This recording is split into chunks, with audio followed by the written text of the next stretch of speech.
better now that I've restarted it.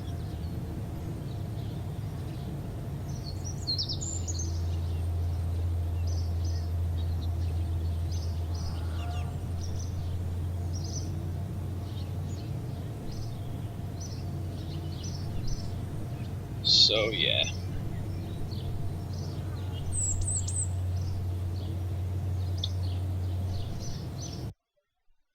Again, let me know if this is any better.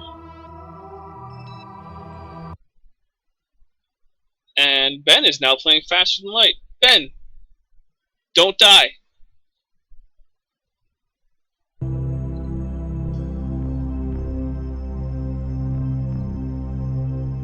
Alright. Let's transmit some science. So, in case you don't know how the science lab works now, it works differently than it did in beta. So now basically, as you process experiments in the lab, it fills up this data bit, which then increases the rate of science per day, and you can, at various points, transmit science back to the ground. So when this is done, it will transmit almost 500 science. Here we go. And it should also slowly deplete the data. So here's what we're going to do. Oh, that's not going to go fast enough. Let's go back to the Space Hunter and do that again. Basically, I want to make sure that there isn't extra data just hanging out that I could have processed. Although I'm probably only going to do this maybe one time after this, because I also don't want Bill, Jeb, and Bob to just be up in space forever. Seems mean. And Ben, or anyone else, let me know how the quality of the stream is. If it's still buffering a lot for you, or if it's actually looking pretty good. So transmit that science. Oh, the Communitron is on capsule here. I'm not actually even sure that this orbiting facility has communications capabilities. I might have to rectify that problem, because I apparently forgot to even bring up communication. Because apparently I'm a moron. Alright, well, let's review the data that's still stored here. This still needs processing, and do I have room for it? Yes. Do not have room for this, which is atmospheric pressure scan. Nor do I have room for this. Okay. So, yeah, let's just a little bit more data, and then I will try to bring this home.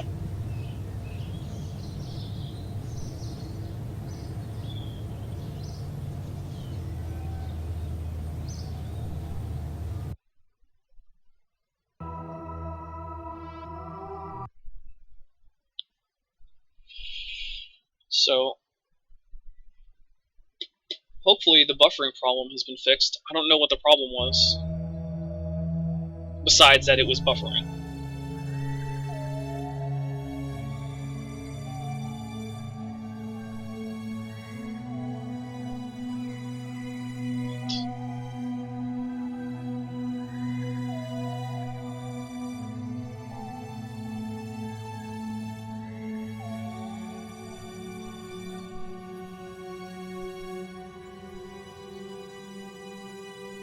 Here we go.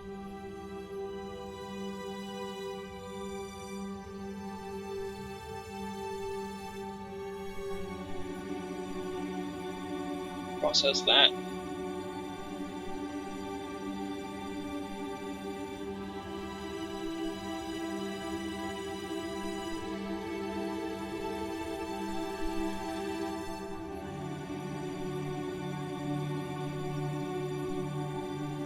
Alright, I think I will keep all of that. I'm not even going to bother processing this Okay. Let's save and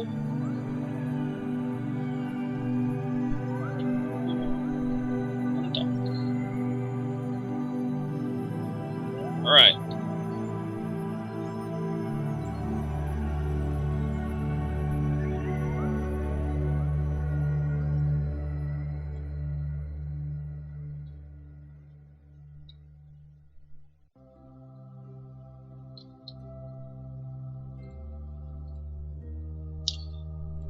I don't seem to have any monopropellant, but that's okay.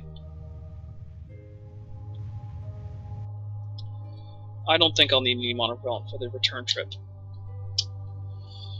So, let's maneuver. That's too much.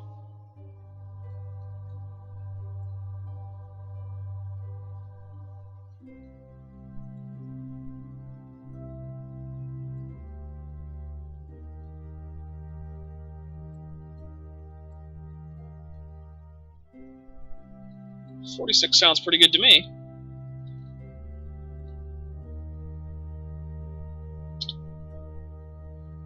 Alright.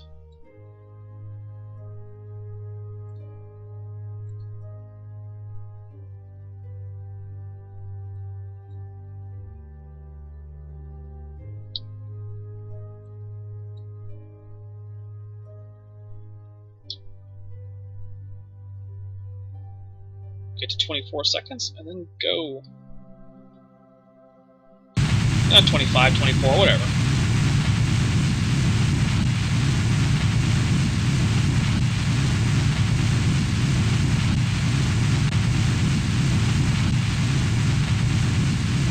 I'm now realizing that maybe I didn't have enough fuel. Maybe I should have refueled before I left.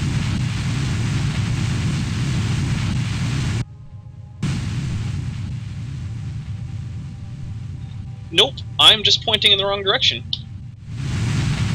That's what that is. Alright, so, we're gonna quick load from the quick save there, because I am an idiot. So, if you didn't catch what happened there, I was still controlling from the docking node instead of from the claw, which is where I should have been controlling from. So we're going to fix that. Yep, we're going to fix that. So first things first, let's fill up my monopropellant tank.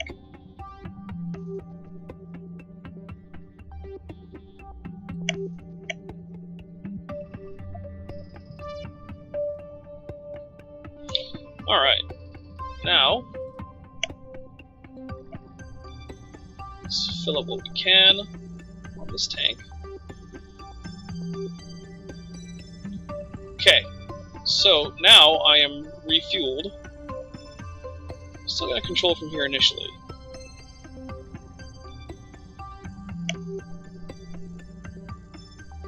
But now I'm going to control from here. Awesome. Now all of my thrusters should be pointing in roughly the right direction.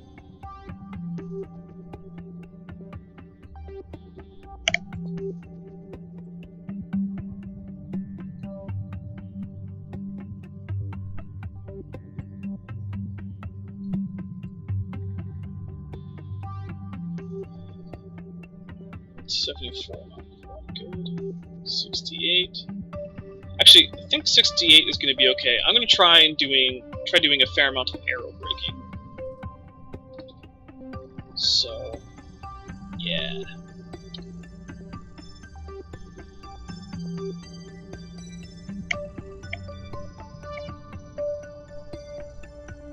Can I clip this?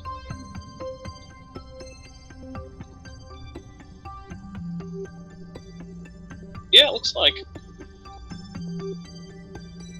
So, there we go. Pick up just a little bit of velocity away from the space station. Yeah, not gonna fall back towards it. Alright.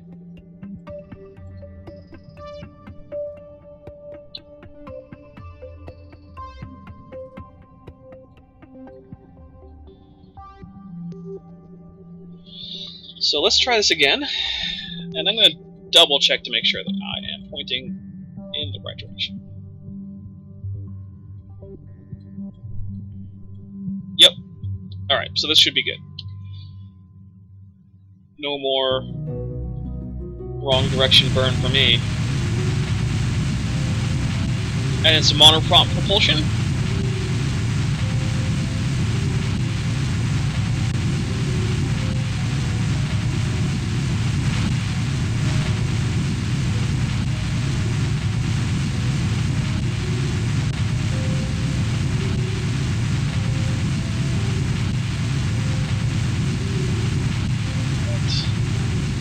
Good.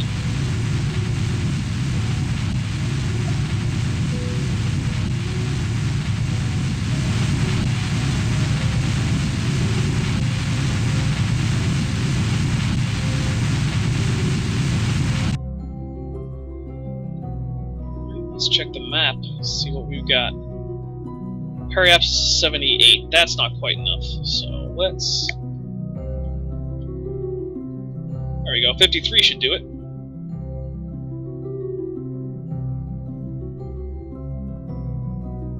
So, in case you weren't sure what I just did there, I know that when I'm facing that direction on that side of the moon, firing prograde lowers my periapsis towards Kerbin, because basically what I'm doing is I'm getting rid of my relative velocity between Kerbin and myself, because I'm firing opposite the way that the moon is orbiting Kerbin. So if my periapsis is a little bit too high, all I need to do is thrust a little bit more in the prograde vector, and my periapsis will drop. So, you know, it's science.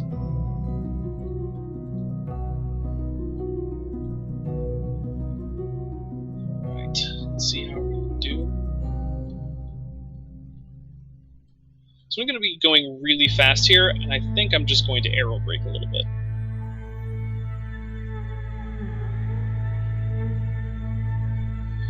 Because, yeah, it's gonna be a little hot for a re-entry. So, here we go. Coming onto line with my retrograde vector. Okay. So, now that I'm in the atmosphere, you can see this apoapsis is starting to drop.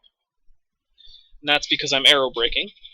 So I know Ben knows this, but for posterity and those who may watch it on YouTube in days to come, which I guess for you is right now if you're watching it on YouTube in the future, whatever. I'm feeling the effects of friction on my spaceship from the atmosphere, even though it's just the upper atmosphere. And I'm probably going to do several passes of this aero braking in order to slow myself down. You can see that my velocity, according to the orbit velocity, is still going up, but I am losing energy, so overall my orbit is dropping into a lower state. I'm getting a little bit of re-entry heating here. This may actually be so much friction that I end up dropping into the lower atmosphere before I come back up, which wouldn't be ideal, but it could be worse. So, well, no, it doesn't look like it. My altitude is going back up again, which means I'm coming out of the atmosphere. So when I go back above 70,000 meters, I will warp back to the point where I am no longer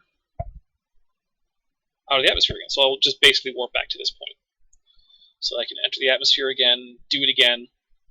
And this is so that I don't have to rely on my engines to slow down, nor do I have to dip so deep into the atmosphere on my first pass that I just burn up, because this ship does not have heat shields. All it has is parachutes and engines. That's it. So we have to rely entirely on those to get us down safely. So we need to take a very conservative trajectory for return.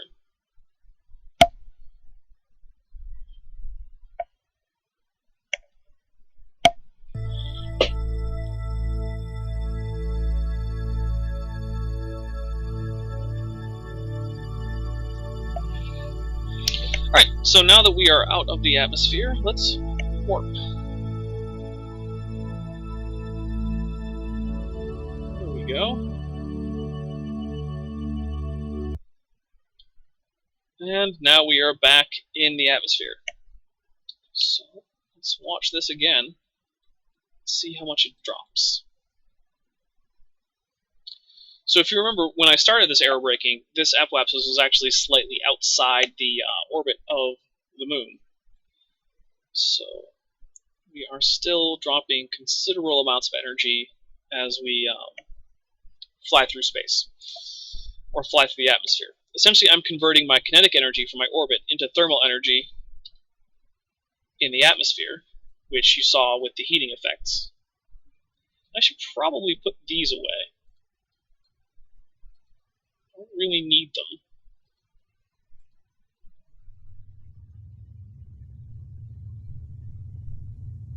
Yeah. So what I can do is I can put them, extend them back out as I leave when I leave the atmosphere, and then pull them back in when I'm about to enter it again. Because I want to be able to keep these, because this does have a probe body on it, so it is constantly draining small amounts of charge.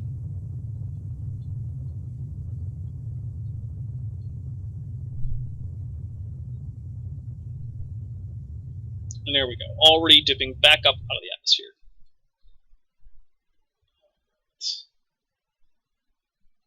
Yeah, normally I'm much more aggressive on my returns, but I do not trust this spacecraft to be very safe at all. It is actually a noticeably unsafe spacecraft that was basically made to be light and be able to get there, rescue my crew, and come back. So, oh, I am in physical time acceleration because I did not notice that I was still in the atmosphere. Oops. There we go.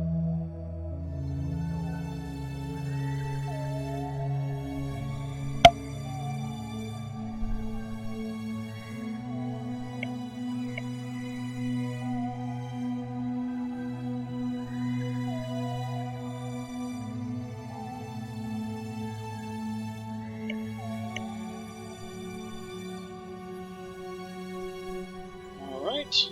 Handles retracted. Let's continue falling.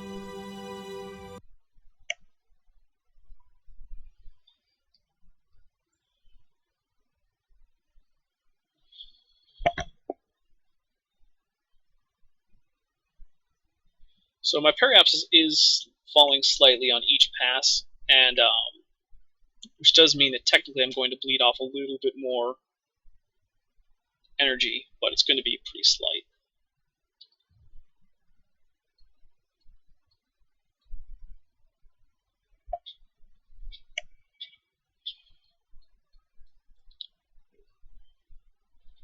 $53.60. So, yep, just slowly, and I realize this is probably not the most fun thing to watch, and I'm sorry about that, but I am trying to play it conservative, and if you are going on a similar rescue mission, I recommend that you also try to play it conservatively, and don't go crazy with an aggressive re-entry. I could have, and maybe next time I would, put a decoupler here or something with a heat shield behind it. It would certainly be safer, but it's not as much fun, I guess. I don't know, maybe it would be more fun. So, tell you what, let me know either in the chat box now or in YouTube comments later if you would have put a heat shield on this and then ridden back on the heat shield. It is certainly a perfectly viable option.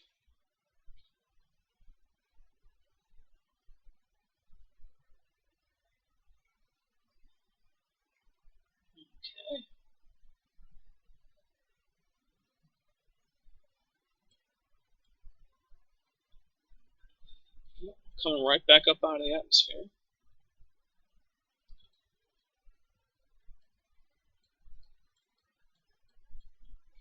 So the mission that preceded this, where I gathered all the data that was in this, was really my first experience with a serious bug in Kerbal Space Programs. And yeah, I was kind of surprised, because I hadn't done anything that, if the game were running as it should, would have caused my ship to fly apart. But it did, and this is the result. I'm not hugely upset with that result, if I'm being honest. It's an opportunity for me to do a kind of mission that I've never done before, because I don't know if everyone here knows this, but I am not actually a very experienced Kerbal Space Program player. I haven't been to all the different bodies in the solar system, very few of them actually. I am terrible at getting space planes into orbit, all sorts of stuff. I only not that long ago figured out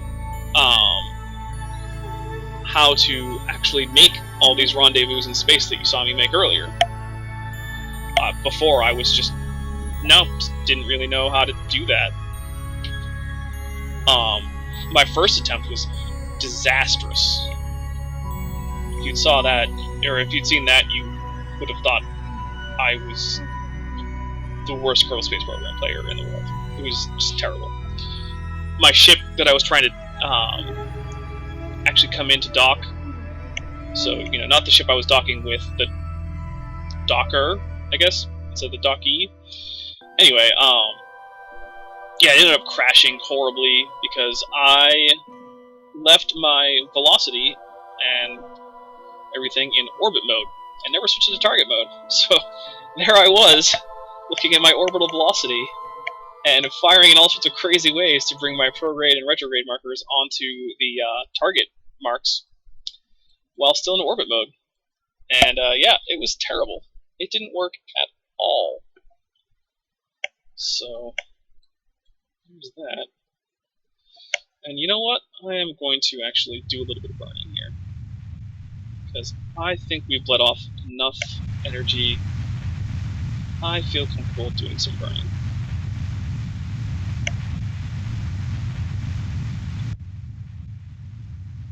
So now, this is dropping as a combination of my retrograde thrusting with the jets that I have, or not jets, but rockets, as well as air resistance. And you can see now, unlike before, my speed actually is declining as I'm going towards my periapsis, which is still ahead of me.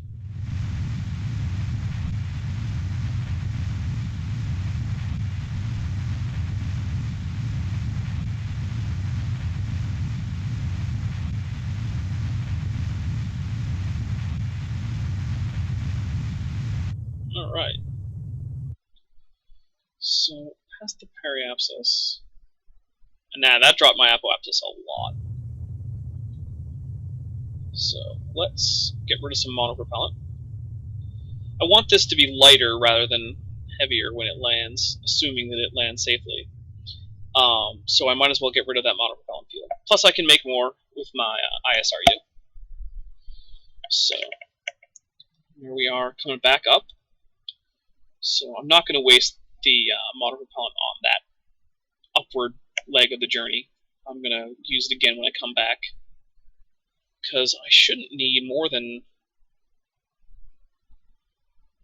I would be surprised if I need another pass after this next one. Well, I wouldn't be hugely surprised, but I would predict that I won't need another one.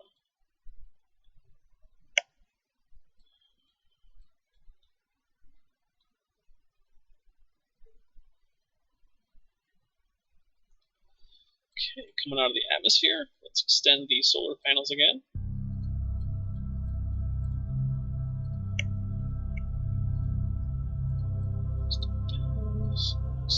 Panels. What do you mean stowed?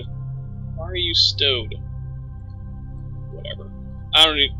If anyone knows what it means for solar panels to be stowed, please let me know, because I haven't a clue. Yeah. Not even remotely.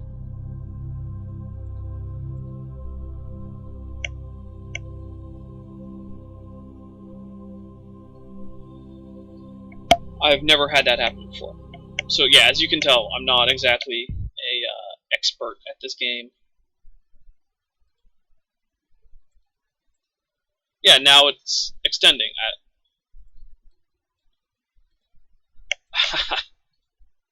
I find that to be mostly baffling.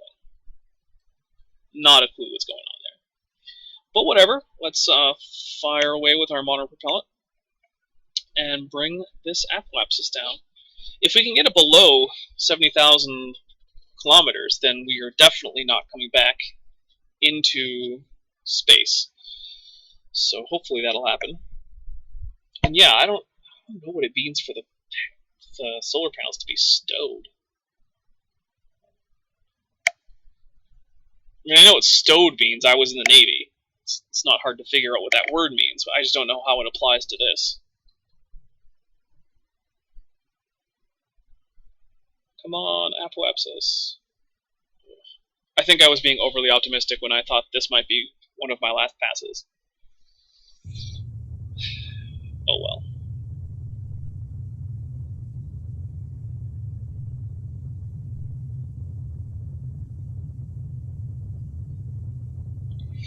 Better safe than sorry.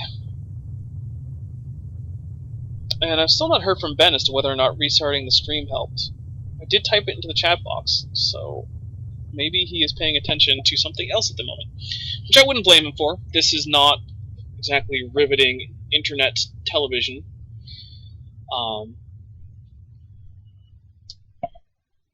Trying to keep it fairly entertaining, and yeah, let's see how I did with my apoapsis. 1.78. Not terrible, not great though. Oh well. Since there's, well, let's turn off. I want to use up my monopropellant, but I don't want to use it in just random maneuvering because I'm in time acceleration.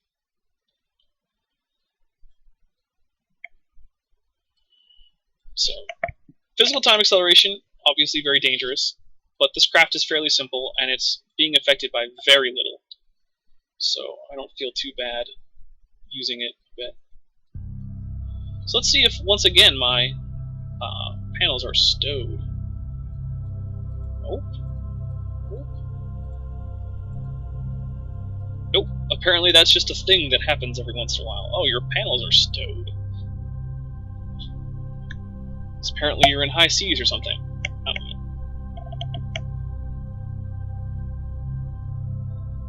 Okay.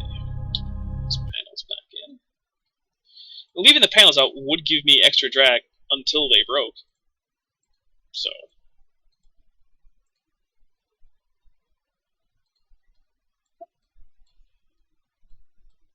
Okay.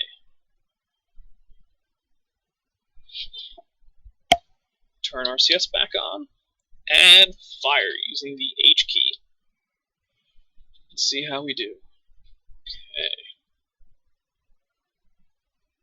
Hopefully this will come below 1 million.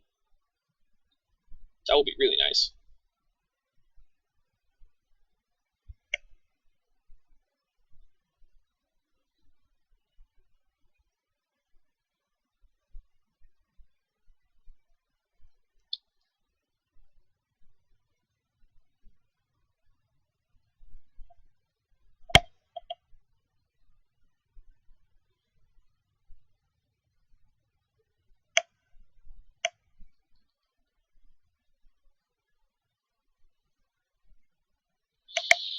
Alright.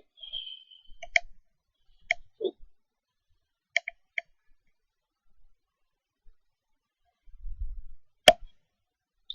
Yeah, I know, dead air, right? There's just not all that much to talk about when all you're doing is aero braking for a while. And I'm doing a lot of aero braking. I mean, a lot. What am I doing for altitude? Oh, that's not bad. So.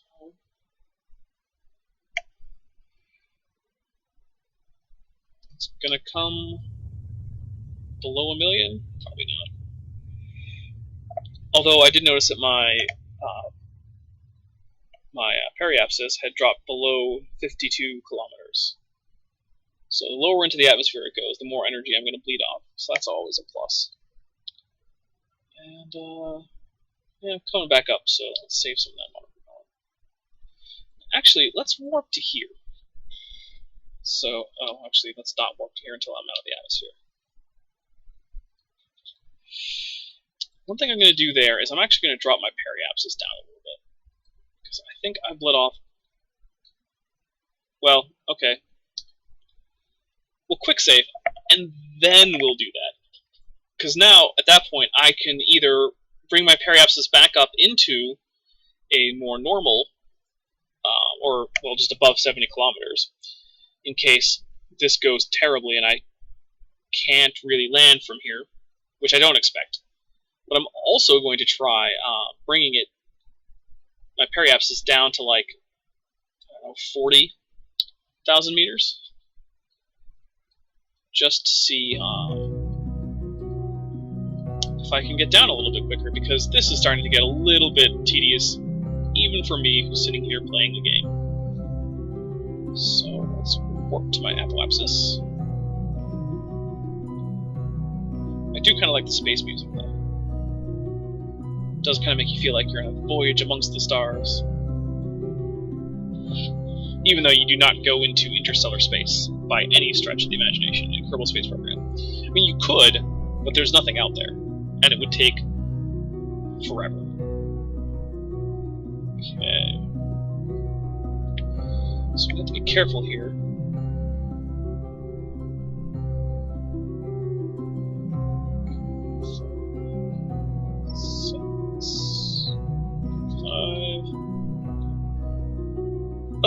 Let's call that good. Right.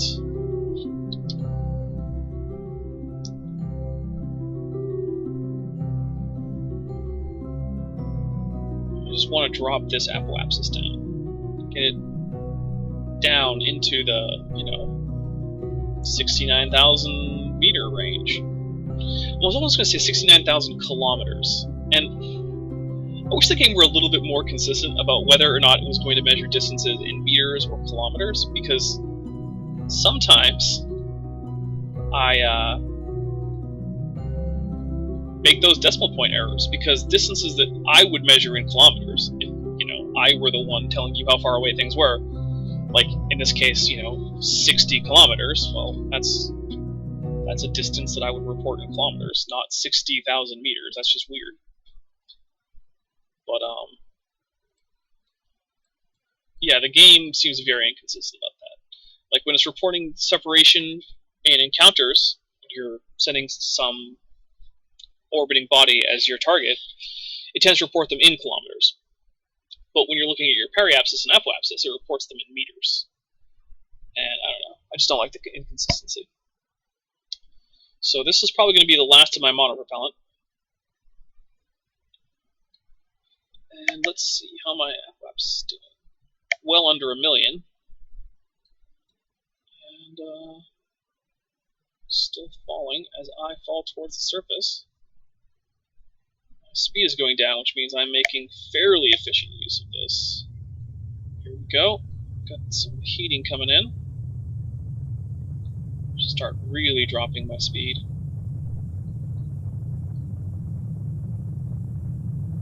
As I use up the last of my monopropellant.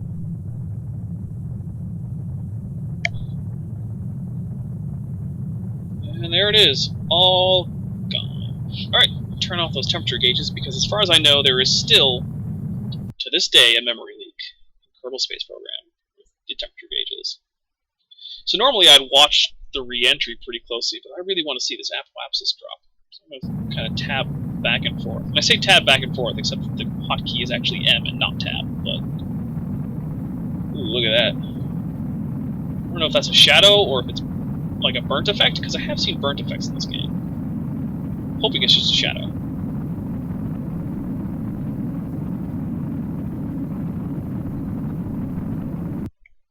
Okay.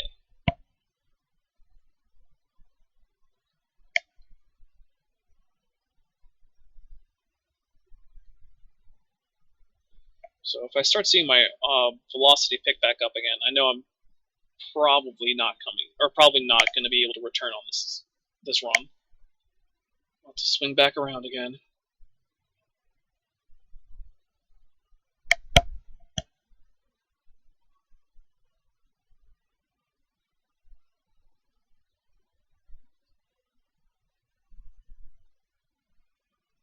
Well, this is under 1 million, so we're on the home stretch.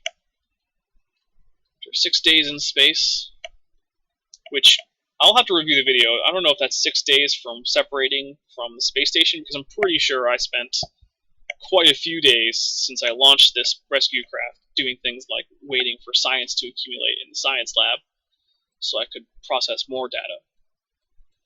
But, hey, what do I know?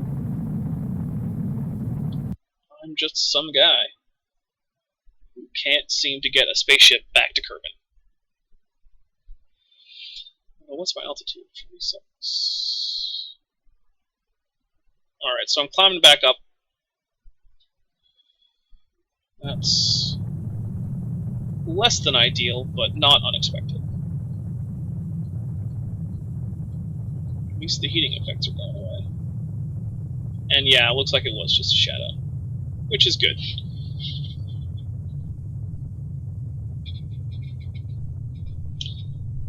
So yeah, aerobraking passes are definitely the most gentle way to come back to Kerbin.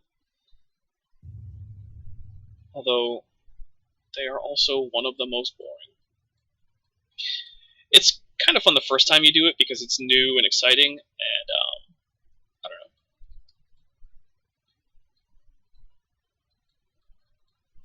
One of the things I find most fun, and I've said this in other streams, is descending onto a planet without an atmosphere on a rocket-powered descent. I don't know why. I don't know what it is about that, but every time I do it, it doesn't matter how many times I've done it, I have fun with it. I probably shouldn't have that much fun with it, because it's always the same, and it's not very complicated. But yeah, every time, I just really, really, really enjoy it. And, go figure, right? So this is probably going to be a nighttime landing. If you're watching this, you probably already figured that out. I prefer daytime landings, but I would have had to wait until basically the moon was full, rather than just going for it now. So I didn't want to wait that long. But here I am in space again. So let's do some time acceleration. I also want to see how much my electric charge drops on this orbit. See how important it really was to do that shuffle with the what do you call them? Solar panels, that's what we call them. Yeah, I'm telling you. What is it with me and forgetting words right now? I'm going to go with, I know too many words as it is, and so it's hard for me to retrieve the ones I need at a moment's notice. Yep, that's what I'm going with. I don't care how much sense or how little sense that makes. I'm going with that explanation. Yeah. So I don't know if you guys can tell, and by you guys I guess I mean Ben and those in YouTube land who for some reason may decide to watch this video, but I am just trying to make sure that I'm filling dead air time. And yeah, I should really download this video from YouTube after I upload it, edit down a lot of this crap that I'm doing right now. I'm just talking about things, and make a much quicker version of this video, because I'm barely even controlling the spaceship right now. I mean, I'm doing virtually nothing. So here we go. Currently my periapsis is almost 43 kilometers. So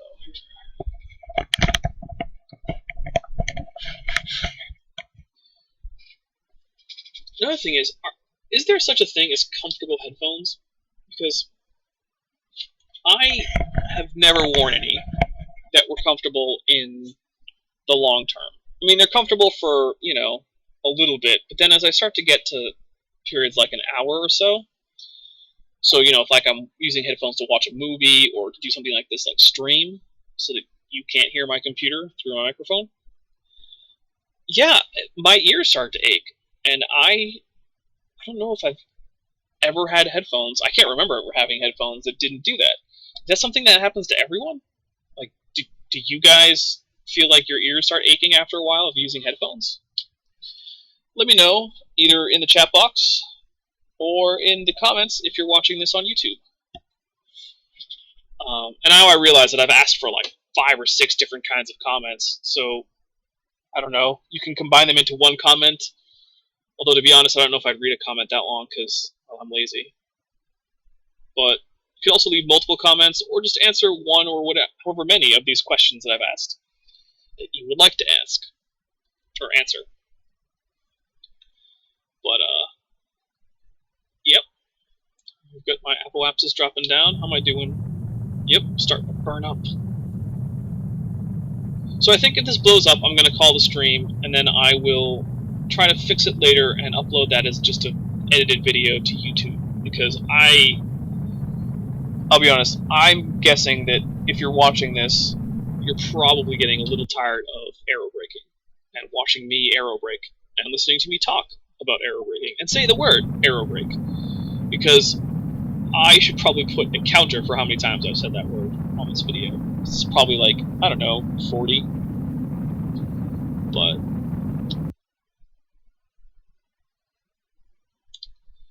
so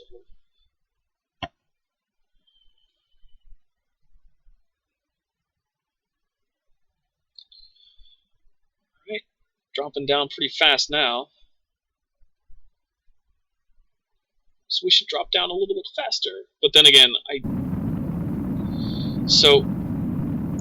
know if I were NASA, I would be willing to let this thing arrow break for, you know, 100 passes.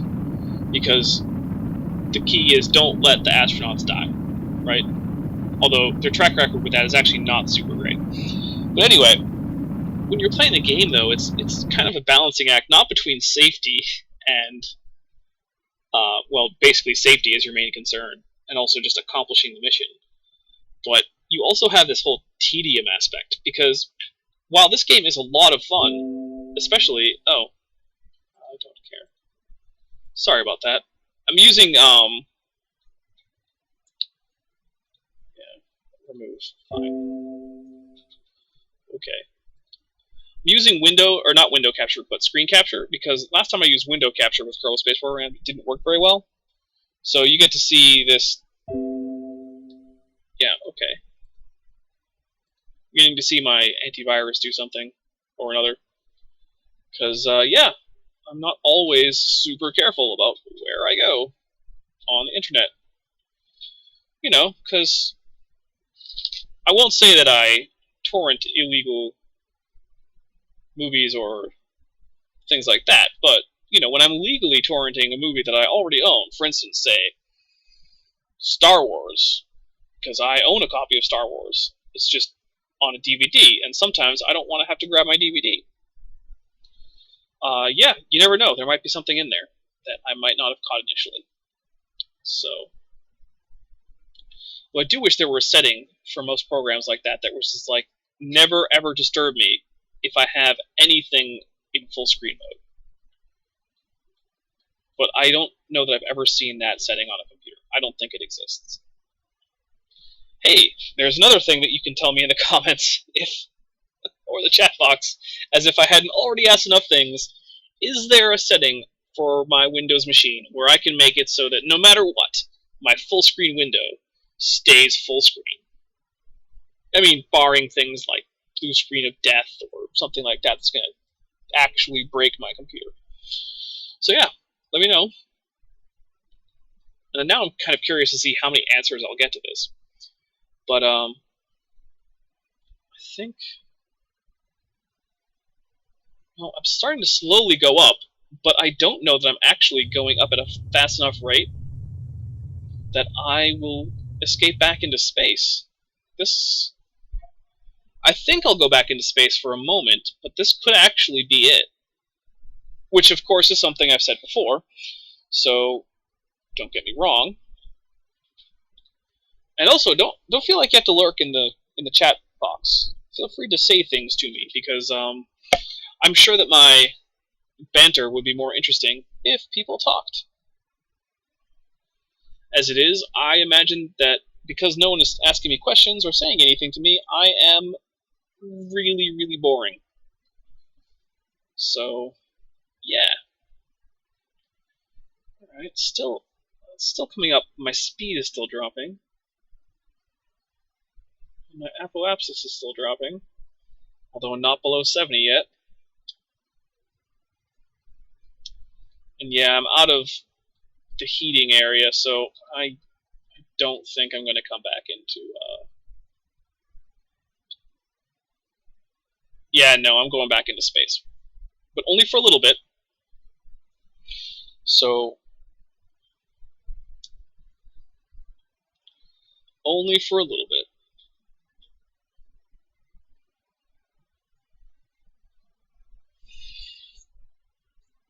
When you get down to these really close to circular, well, much closer to circular than before orbits while aerobraking, you do end up spending a lot more time in the atmosphere, and that's always good.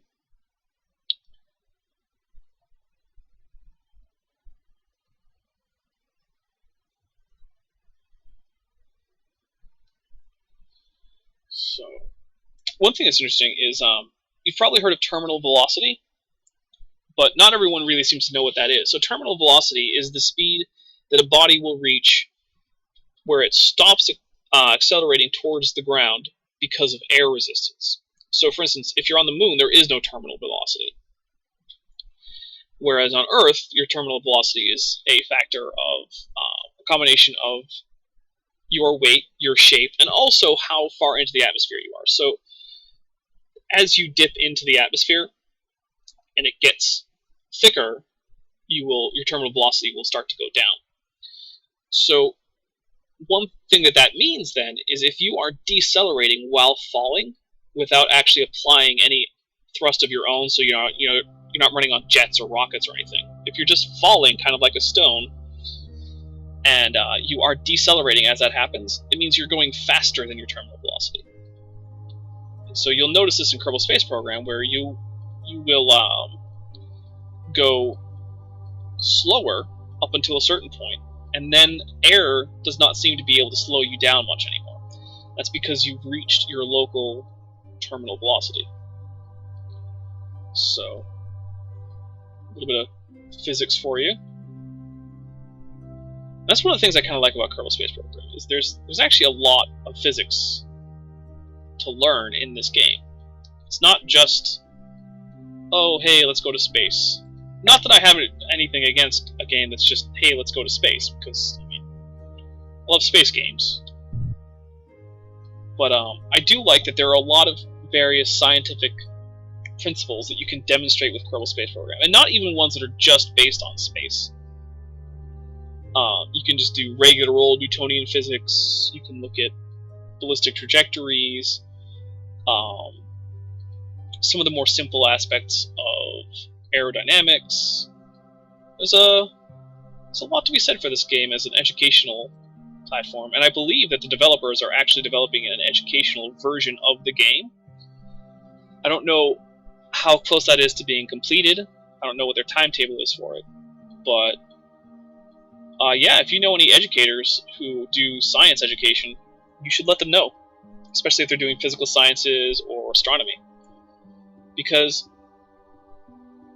really, I've had a lot of things about orbital mechanics and things explained to me in various classes, and I've read about them, and things like that, but nothing really helps you understand it like watching someone play Kerbal Space Program, where you can actually see the orbits changing real time in response to various either current or predicted with your maneuver node changes in thrust, and how you can apply more delta V as your fuel runs out, and how to match up the planes of different orbits, and all of these things. It sounds absurdly complicated, and like you could never figure it out while you are listening to it being explained. And I mean, there's all these terms: retrograde, prograde, normal, anti-normal, radial. I mean, how do you make sense of any of this stuff? It's very hard to do unless you just try it. You get this hands-on learning experience. And I don't know that that's ever happened in another game. I don't think there's ever been a game that's had this kind of focus on physics simulation for space. I mean, obviously, aircraft simulators or flight simulators pay very close attention to aerodynamics, and they're very accurate for what it's like to fly a plane. But flying a spaceship is a very different kind of thing, and it's very different than what you get in the movies. So one thing that I actually kind of would like to see is if Kerbal Space Program becomes a fairly well-known game, which I think it's becoming fairly well-known. I wonder if that will actually change how spaceflight is depicted in movies to make it somewhat more accurate. I don't know. I certainly hope so, but even if it doesn't, that's okay. So, wow, we've gone below 40 kilometers here. So if you remember, when I set up this slightly modified aerobraking, I was down to about 45 kilometers on my periapsis. But now it's dropping fairly quickly. So really what I'd like to see happen is my apoapsis start swinging back to being fairly close behind me, because then I'm definitely on a pretty steep descent trajectory. But we'll see what happens. And I probably should have renamed this part of the stream, because I restarted the stream, and it still says Rescue Mission to Moon, but I'm obviously on a return mission from the rescue, and it's very different part of the mission than when I was actually still flying to the moon and making my encounters and everything. And now I'm just kind of rambling about my gentle descent to the planet Kerbin, science.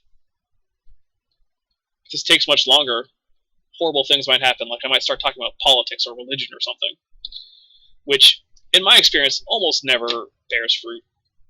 It's one of my enduring disappointments with human discourse, is that those two things are something that seems like no one can ever talk about in a way that is fruitful. But, c'est la vie. Alright, here we go. Got some re-entry heating going. Now, I don't have re-entry heating turned all the way up. I have it set to 100%, which is the default setting. I think it goes up to like 110% or something if you want a really dangerous re-entry. Most of the time, it isn't really a big deal for me. In fact, I've started to think about reducing how much ablator is on my heat shields, because I rarely go past 4 or 5 units of ablator, and they give you 200. My concern with that, though, is that as you reduce the weight of the ablator, then the ablator tends to drag down the bottom of your capsule so that it faces retrograde, which is where you want it to be facing.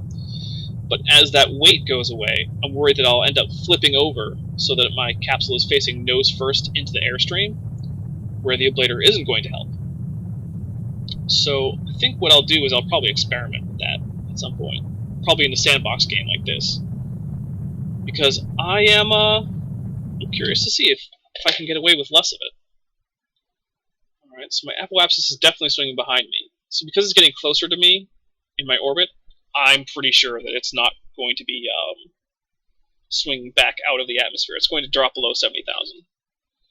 And I'm probably going to have a nice, slow descent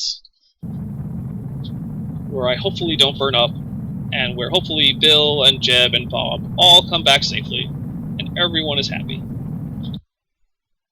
Except the guys who are stuck in the space stations that I have. I have one group that has been stuck in a Mid-Miss space station for like 13 years.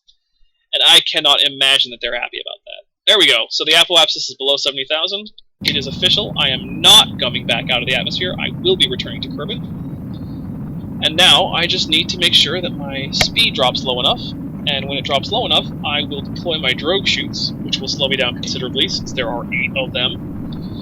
Hopefully not killing everyone with excessive g-forces, but, you know, Kerbals can sustain some pretty hefty g-forces. Although, so can humans. A I believe that momentarily humans can withstand like a couple score in G-forces.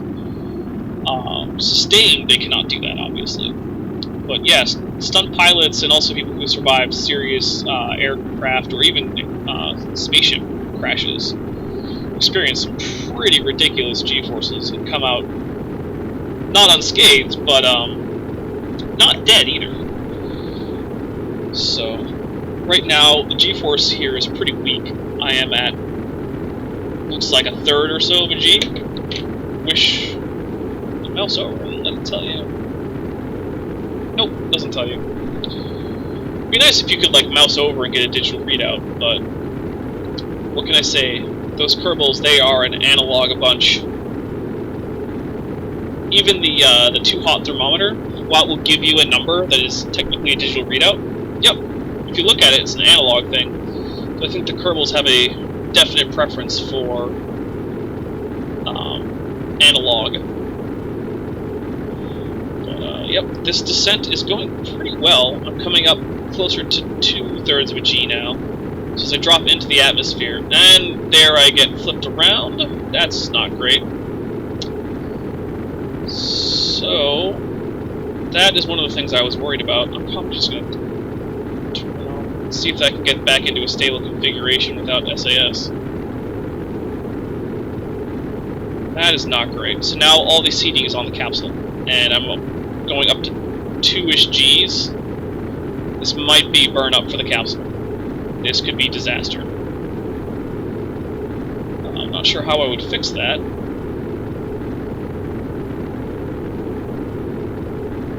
So, yeah.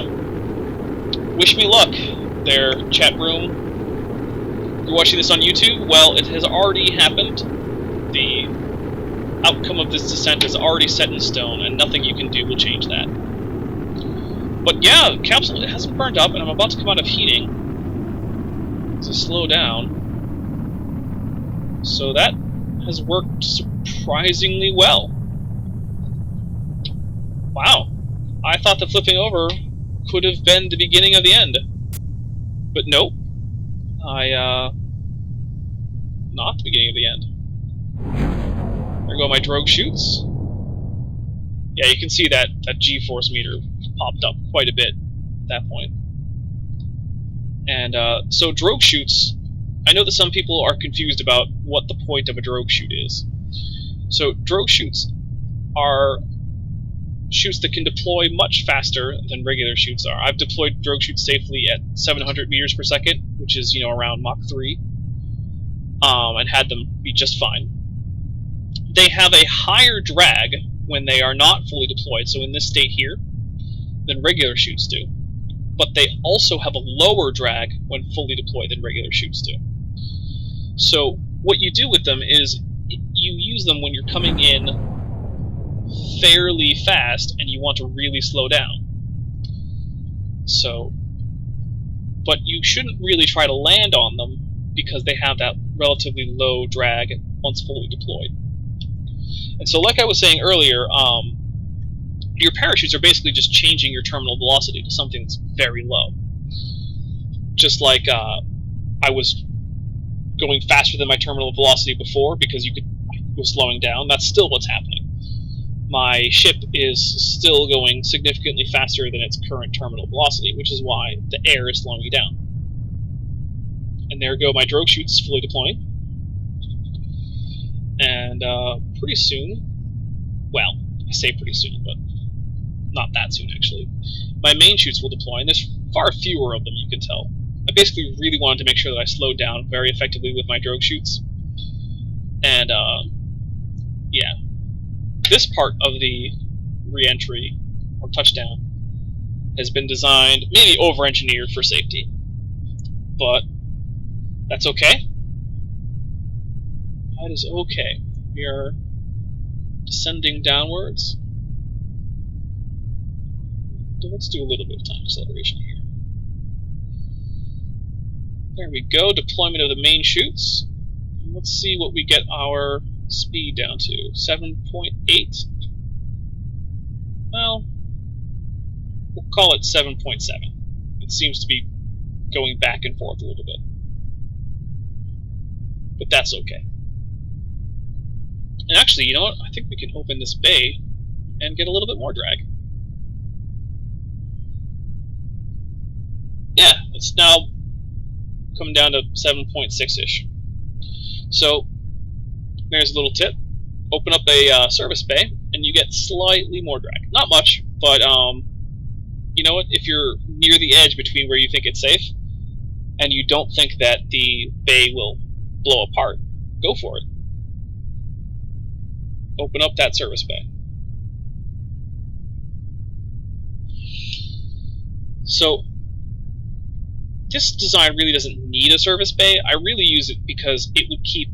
I felt like it would be stronger than having the ship go in for the probe body and then have batteries sticking out on the side and things like that. I thought this would be a more structurally sound way to do it, but after flying the mission, I don't think it matters very much.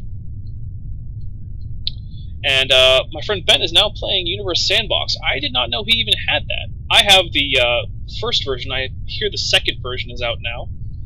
Haven't played Universe Sandbox 2, but the first one is a lot of fun. It's not really a game so much as it is a gravity simulator. And it's got a lot of preset things like the solar system.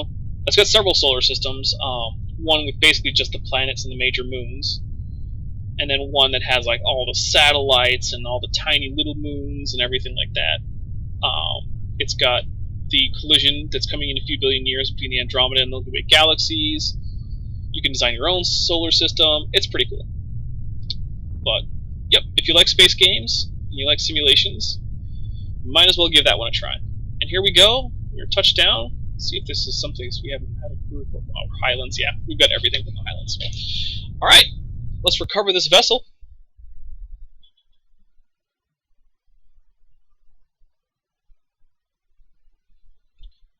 And, yeah, that was a successful rescue of the main three. Look at that. Jebediah, Bill, and Bob Kerman all ready for their next assignment. Which is great. We rescued them from the moon. They are back to Kerbin safely. And, I thank you for watching. Although it doesn't seem like anyone did. And, thanks for stopping by.